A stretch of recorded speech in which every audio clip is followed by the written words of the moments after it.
ভাই কেক কাটবে যখন তখন ওইটা ফাটাবি ভাইয়ের দিকে করে। হ্যাঁ ও আগে কেক কেটে ভাইয়ের দিকে করে ফাটাবি।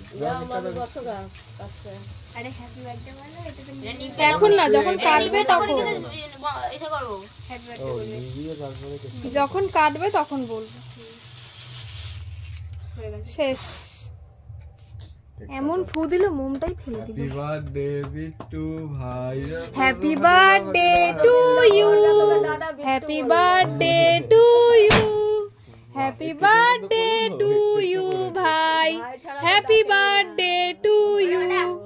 নাকি নামটা তো নিতে হবে, ওটা সাইডেই পড়বে। Thank you. মাকে খাওয়া আগে। খাও বাবাকে দে। বাবা আরে কাকে দাও? তো তুই এগিয়ে আয় না। একবার ও বলছে, কেন বলছো? ও উঠতে হবে, তোমরা যাও, যেতে পারছো না। হ্যাঁ ঠিক আছে। ওটা পড়লেই সব কেকে যাবে।